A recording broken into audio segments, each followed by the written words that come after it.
इधर प्रश्न पूछा भागवत जी का विस्तार कैसे हुआ और किस प्रकार से बैठ करके सुखदेव गुरुदेव ने इस भागवत महापुराण को पढ़ा है। तब सूत जी महाराज कहते हैं, एक बार व्यास जी अपनी कुटिया पर बैठे हुए थे। उन्होंने देखा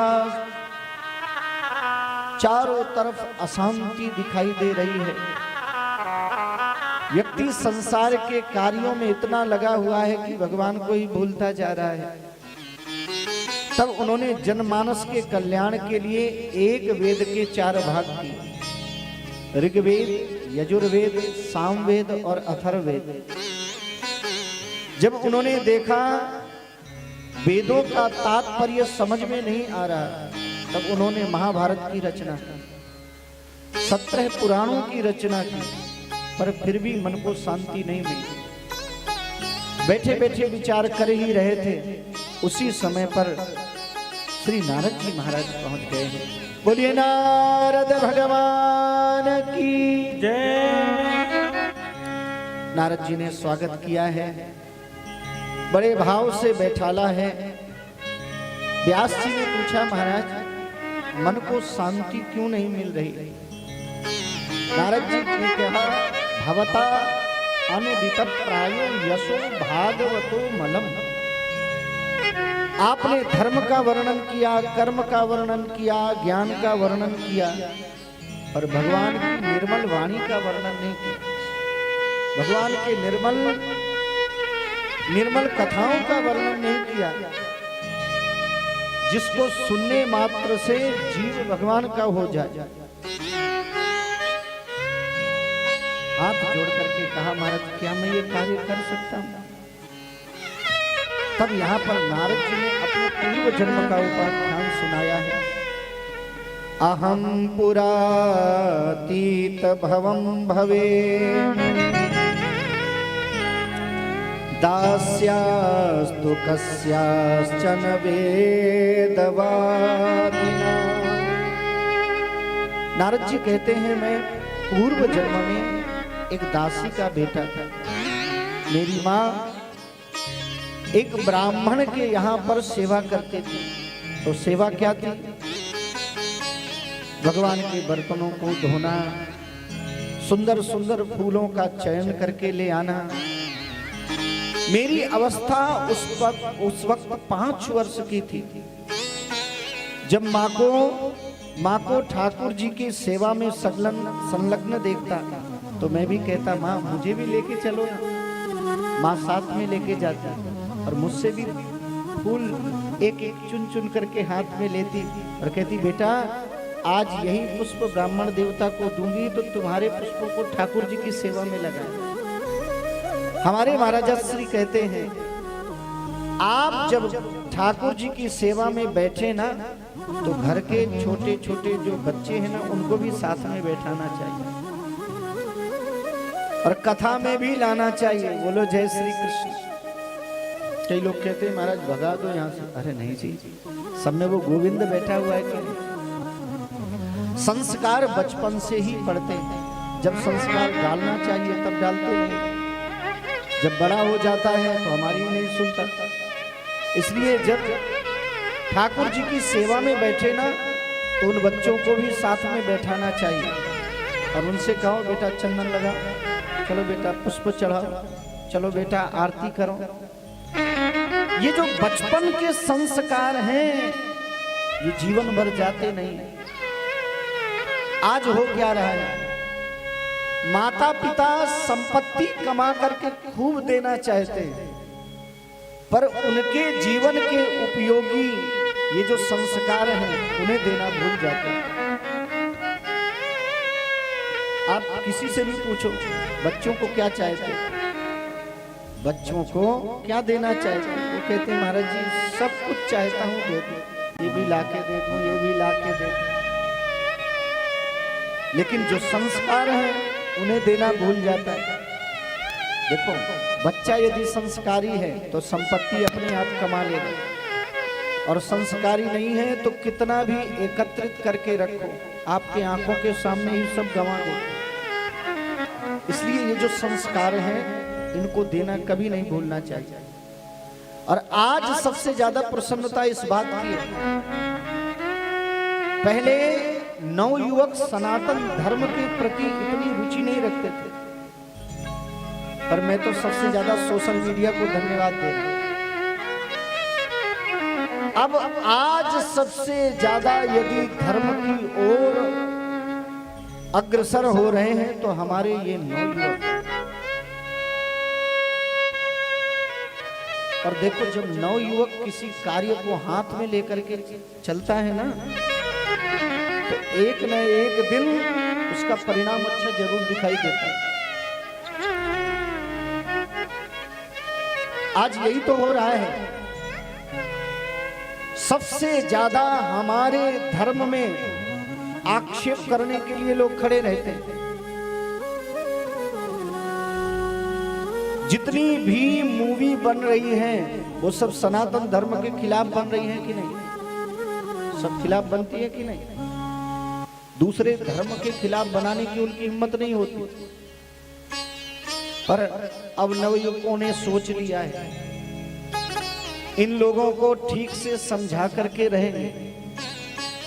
ये पहले समझने को तैयार नहीं थे, पर जब से दो चार को घर में बैठाला ना, नवयुवक लग गए। सुबह से लेकर के शाम तक बाइकआउट बाइकआउट बाइकआउट। अब जितने भी ये हमारे धर्म के खिलाफ मूवी बनाने वाले थे, उसका इतना बहिष्कार किया नवयुवकों ने कि अब धीरे धीरे सब मंदिर जाने लगे। आजकल तो सुना है कई लोग तो पूजन भी कराने लगे हैं, कई लोग पूजन कराने लगे हैं।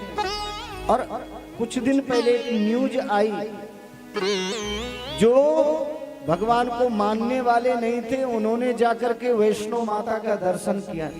मैं आप लोगों से एक अनुरोध कर रहा हूं, इसी प्रकार से डटे रहना और इसी प्रकार से पिटाई करते रहना। एक दिन आकर के आपके साथ में कथा भी सुनेंगे। जो भी मूवी सनातन धर्म के खिलाफ बनाई जाए, हिंदुओं मेरा हाथ जोड़ करके आपसे अनुरोध है, हाथ जोड़ करके प्रार्थना है, जो भी सनातन धर्म के खिलाफ मूवी बनाई जाए उस थिएटर में कभी जाना नहीं। और जो भी बना रहा हो, चाहे वो डायरेक्टर हो, चाहे उसमें धन लगाने वाला हो, किसी को भी छोड़ना नहीं। आजकल एक मूवी बहुत चल रही है जिसका नाम है पठान।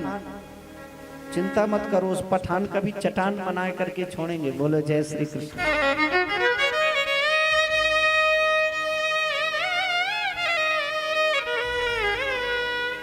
संविधान में एक शब्द जबरदस्ती डाला गया जिसका नाम है सेकुलर।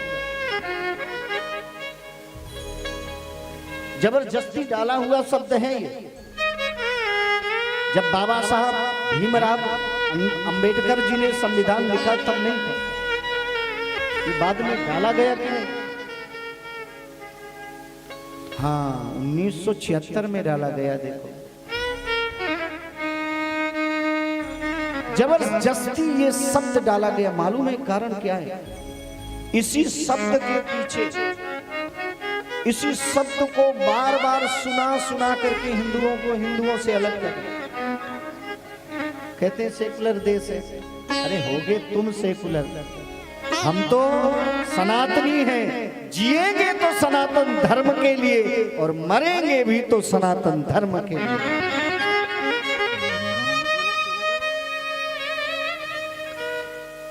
अब आप लोगों ने भी तैयारी कर ली है कि नहीं? हाँ, इस पठान की ऐसी चट्टान बनाना। हाँ?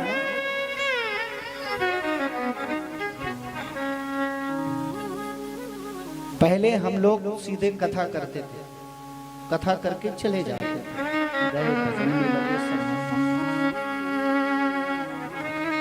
आप जानते हैं ये लोग बार बार सनातन धर्म के प्रति इस प्रकार से क्यों बोलते हैं?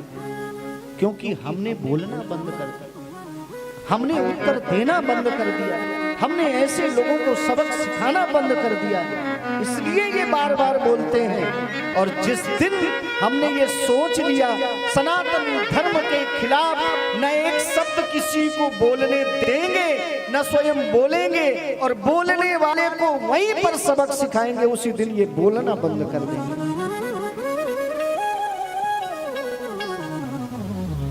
अरे भाई, तुम इतने सेकुलर हो तो जरा, इतने धर्म है, किसी ईसाई के खिलाफ बना के दिखाओ। और भी तो धर्म है भाई, उनके खिलाफ बना करके दिखाओ, तब हम माने कि आप लोग कितने सेकुलर हैं। इतनी पीड़ा हुई, भगवा रंग नहीं है, भगवा कोई रंग नहीं है, भगवा तो सनातन धर्म का अभिमान है, स्वाभिमान है, हम इससे समझौता नहीं कर सकते।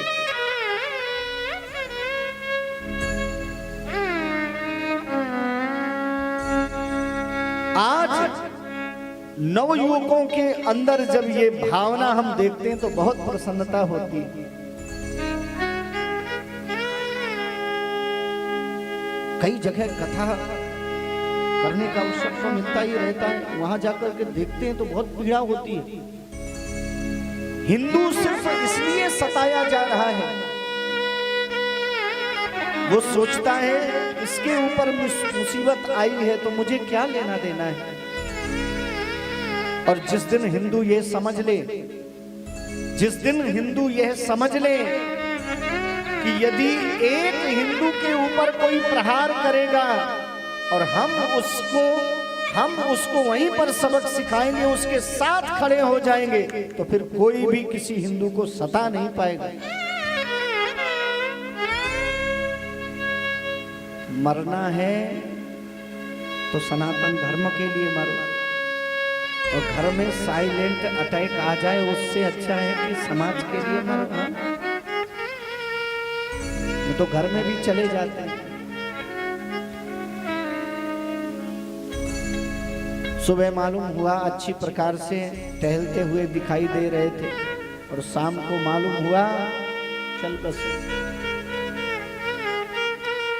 था भरा सोना सरासर लंक की दीवार में, एक रत्ती नहीं मिला रावण को मरती बार में।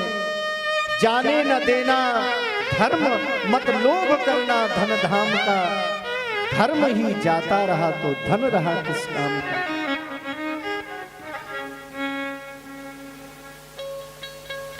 व्यास जी ने देखा नारद जी का जीवन। नारद जी कहते हैं 5 वर्ष की अवस्था के बालक को भी भगवान ने दर्शन दिया। मेरी माँ ने बचपन से सेवा में लगाया। एक दिन कुछ संत पधारे, चातुर्मास्य के लिए वहां पर रुके, रोज कथा सुनाते थे। जब जाने लगे तो मैंने उनसे कहा, महाराज जी मुझे भी साथ में लेके चलो। संतों ने कहा, क्यों चलना चाहते हो? महाराज जी मुझे भगवत प्राप्ति करना है। उन्होंने कहा, हम मंत्र यही बता देते हैं, भगवान यही मिल जाएंगे। ओम नमो भगवते वासुदेवाय, जाओ उसी मंत्र का जप करना। और जैसे ही उन्होंने चतुर्व्यूहात्मक मंत्र को बताया है, नारद जी उसी का जप करने लगे। एक दिन इनकी मैया गौ दोहन के लिए गई, सर्प पड़ा हुआ था, सर्प ने डसा, प्राणांत हो गया। इन्होंने संस्कार संपन्न किया है। वन में जाकर के एक वृक्ष के नीचे बैठ करके इसी मंत्र का आश्रय लेकर के जपने लगे। और जैसे ही मन भगवान के चरणों में लगा, भगवान तुरंत प्रकट हो गए। हम लोग भी जाते हैं, गुरुजी दीक्षा दे दो, मंत्र दे दो। अच्छा ईमानदारी से बताओ, जब हमने मंत्र लिया था, जिस प्रकार की भावना से उस समय जप कर रहे थे, क्या आज भी जप कर रहे हैं? बोल दो जी। जिस समय हमने मंत्र लिया था और कुछ दिनों तक जिस प्रकार से हम जपते थे, क्या आज भी उसी प्रकार जपते हैं? महाराज मंत्र लेते समय तो कहेंगे, और जैसे ही मंत्र मिल गया, किसी की 10 दिन भक्ति, किसी की 20 दिन, किसी की 1 महीने, और फिर माला झोली को उठा करके खूंटे में टांग देते। और एक दिन समय वो आता है कि मंत्र भी भूल जाते हैं और चलते चलते फिर गुरु जी भी बोलो जय श्री कृष्ण। मंत्र का तो तब फल मिलता है जब जप किया जाए। मननात् त्रायते इति मंत्र। गुरुदेव भगवान ने जो मंत्र दिया है, जो विधि बताई है, इष्ट के चरणों में जिस प्रकार से साधना बताई है, अंतिम समय तक उसी का आश्रय लेकर के, उसी का आश्रय लेकर के जप करना चाहिए। एक न एक दिन भगवान जरूर मिलते हैं। नारद जी ने किया है, अंत में भगवान साक्षात दर्शन देते हैं। इन्होंने व्यास जी को भागवत जी का उपदेश दिया है। नारद जी चले